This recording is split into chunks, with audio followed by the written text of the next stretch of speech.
अभी कुछ दिनों से आप लोगों ने अगर कोई भी सिटी के लिए न्यूज़ देखी होगी तो 99% न्यूज़ जो होगी ना वो नेगेटिव न्यूज़ सुनी होगी आपने। अभी 2-4 दिन पहले मुंबई में बहुत भयंकर बारिश का न्यूज़ आप लोगों ने देखा होगा कि चेस्ट हाइट तक लोगों के पानी आ जा रहे हैं। लोन लाइंग एरियाज में तो मतलब वो पानी है कि मतलब रिवर है, समझ में नहीं आ रहा है। मॉल के बाहर लोग स्विमिंग कर रहे हैं एंड ऑल दैट। ये सब सीन्स आपने देखा होगा। अभी 1-1.5 महीना पहले कलकत्ता में एक ही इसी तरह के बारिश का पूरा स्पेल आया था कि 2 दिन तक पूरा कलकत्ता लिटरली परेशान हो गया था पानी से। कुछ दिन पहले आपने देखा होगा लोग आराम से लंदन की फ्लाइट में बैठे थे, अहमदाबाद में फ्लाइट क्रैश हो गया। अचानक से चलते चलते ट्रेन एक्सीडेंट कहीं हो गया। नॉर्मल इंसान चल रहा है, बरसात के दिनों में गड्ढा खोदा खुला हुआ है, उस गड्ढे में बेचारा गिर गया, उसका डेथ हो गया।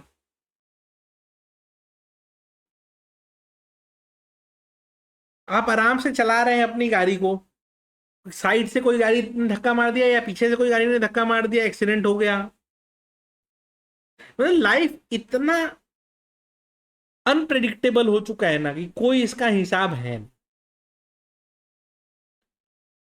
आपके लाइफ में ना एक चीज सबसे इंपॉर्टेंट ये होती है कि आपके ऊपर अगर कोई डिपेंडेंट नहीं है तो फैमिली को बहुत ज्यादा फर्क ना पड़े। देखिए, दुख सबको होता है, फैक्ट है, लेकिन उससे ज्यादा फर्क नहीं पड़ेगा। लेकिन अगर आपके ऊपर ना डिपेंडेंसी है ना, पूरा घर बर्बाद हो जाता है। मैंने एक से एक ऐसे केसेस देखे हैं जहां पे ना पूरी फैमिली, अच्छी वेल टू डू फैमिली, बस इसलिए बर्बाद हो गई क्योंकि जो मेन पर्सन था फैमिली का उसका डेथ हो गया।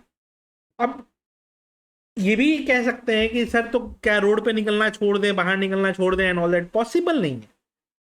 आप इमेजिन करो कि मैं आपको एग्जांपल देता हूं। 2006 का मुंबई फ्लड का जो बात बताया जाता है, 2006 के मुंबई फ्लड्स में मोर देन 1000 लोगों का ऑफिशियल नंबर है कि मोर देन 1000 लोगों का डेथ हुआ था। मतलब कि बारिश में 1000 लोगों का डेथ हो गया मुंबई जैसी सिटी में।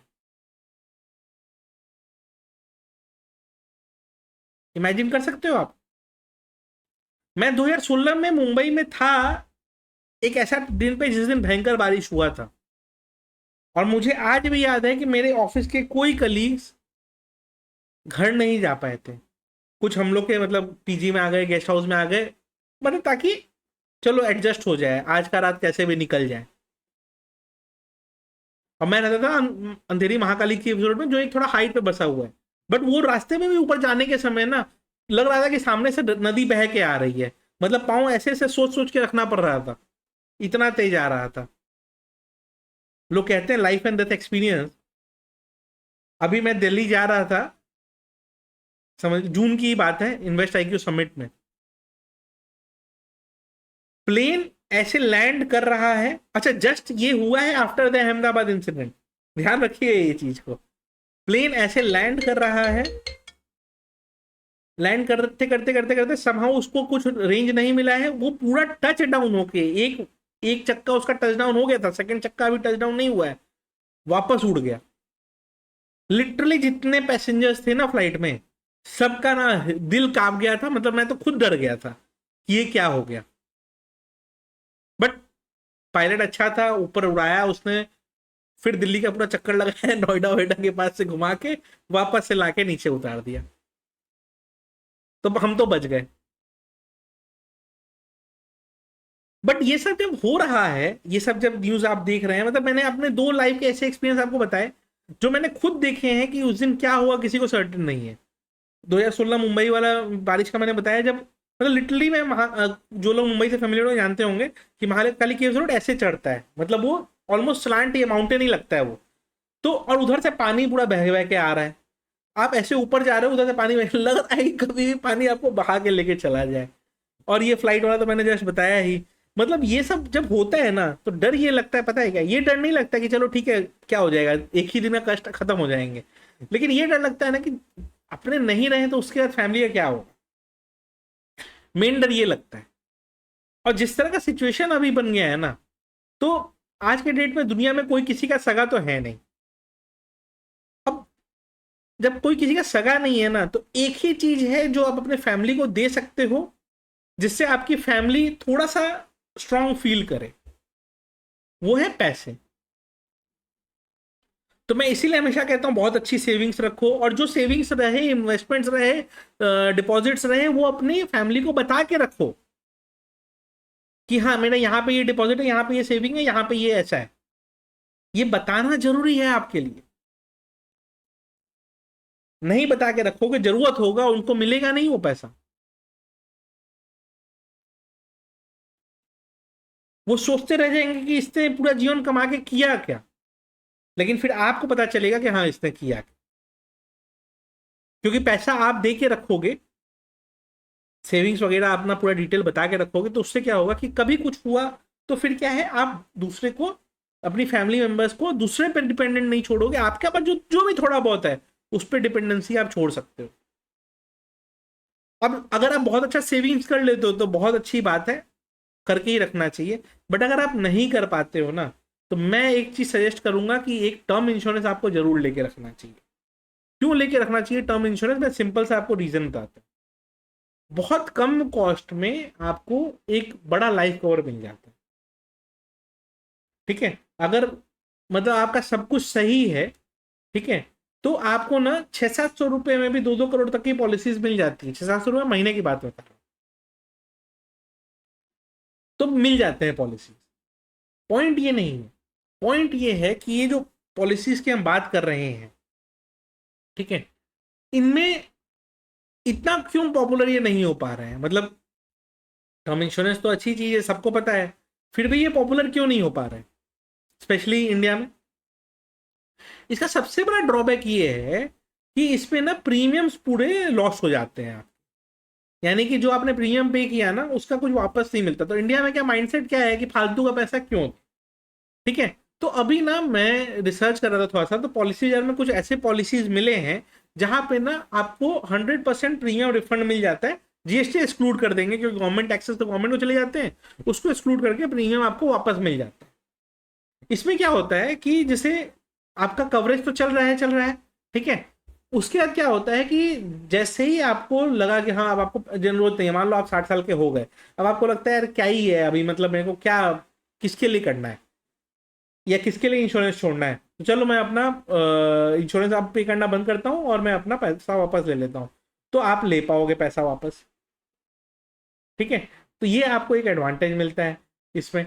अब ये काम कैसे करता है कि कंपनीज जो हैं आपका प्रीमियम्स एक्यूमुलेट करते रहेंगी, और आपको एक पर्टिकुलर एज जैसे ही आप आया, ठीक है, उस एज में क्या होता है कि आपको पूरा जितना आज तक आपने प्रीमियम पे किया है पूरा प्रीमियम वापस मिल जाता है। ये वैल्यू ऑफ मनी टर्म्स में उस समय बहुत छोटा अमाउंट हो चुका होगा, बट एटलीस्ट आपको वापस मिल जाएगा। ठीक है, और इसका कोई एडिशनल कॉस्ट भी नहीं लगेगा। तो इससे क्या हुआ कि आपको सारा प्रीमियम वापस मिल गया, नेट ऑफ टैक्सेस, एंड उसके बाद क्या हुआ कि आपको उस समय वो पैसा आप यूज भी कर पाओगे। ठीक है, तो मैं ना आपको इसका ना डिटेल आपको बताता हूँ। ठीक है, एक बार स्क्रीन पे चलते हैं। जो लिंक डिस्क्रिप्शन में रहेगा ना, उससे जैसे ही आप वो लिंक पे क्लिक करेंगे तो आपको ये देखने को मिलेगा कि ये पॉलिसी बाजार का पेज आपका ओपन होगा। पॉलिसी बाजार का पेज जब ओपन होगा तो इसमें आपको दिख रहा है get online discount of up to 50%। ठीक है, आपको बेसिक डिटेल अपना डालना है, आपने डाला ऐसा बेसिक डिटेल्स। आप जैसे ही नेक्स्ट पेज पे गए, आपको बहुत सारे प्रीमियम्स यहाँ पे दिखाई देंगे। कुछ क्वेश्चंस आपसे पूछा जाएगा, क्वेश्चंस का आपको आंसर करना है। Do you chew tobacco? No, मैं नहीं करता। इनकम डालना है, मैंने अपना डाल दिया, आप अपना डाल दीजिएगा। मेरा बिजनेस है तो मैंने बिजनेस डाल दिया। ठीक है, क्वालिफिकेशन डालना है तो ठीक है, मैंने अपना डाल दिया। अभी व्यू प्लान्स पे गए, अभी जैसे यहाँ पे 1 करोड़ का प्लान आपको दिख रहा है, उसी तरह 2 करोड़। मेरा एज थोड़ा सा ज़्यादा हो गया है तो मेरे लिए प्लान थोड़ा सा महंगा रहेगा। बट अगर मैं यहाँ पे देखूं तो प्रीमियम्स के काफ़ी सारे मेरे को ऑप्शंस मिल जाएंगे, राइट। और फुल रिफंड ऑफ प्रीमियम का ऑप्शन दिख रहा है आईडीएफसी प्रूडेंशियल का, फिर उसके बाद एचडीएफसी लाइफ का। मतलब ये बड़े जो इंश्योरेंस कंपनीज है ना वो भी दे रहे हैं। एक्सिस बैंक्स दे रहा है, टाटा एआई दे रहा है, सब के सब सारे बड़े वाले भी दे रहे हैं ये चीज़। ठीक है, तो इतने सारे प्लान्स आपको कंपेयर करने को मिलेंगे। मतलब कि टेक्निकली आप यहाँ पे अप टू 51 इंश्योरेंस से चूज कर सकते हो।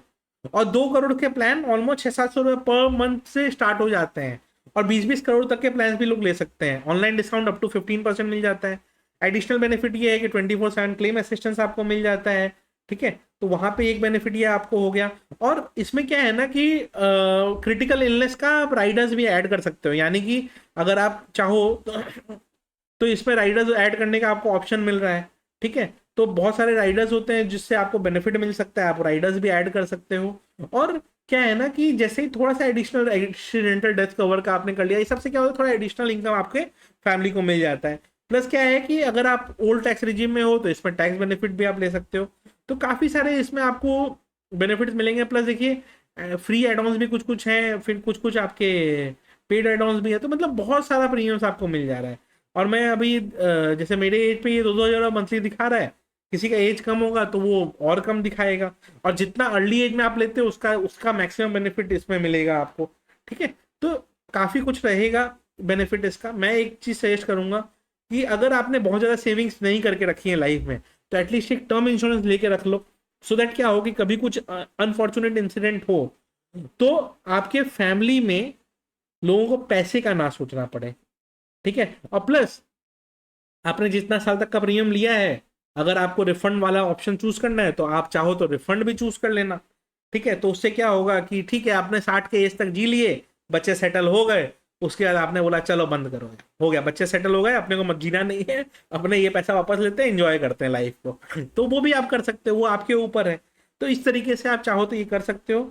लिंक इसका डिस्क्रिप्शन में रहेगा, उस लिंक से जरूर आप जाके पॉलिसी बाजार को चेक करिएगा एंड एक टर्म इंश्योरेंस जरूर लेके रखिएगा। वीडियो अच्छी लगी हो तो लाइक जरूर कर दीजिएगा।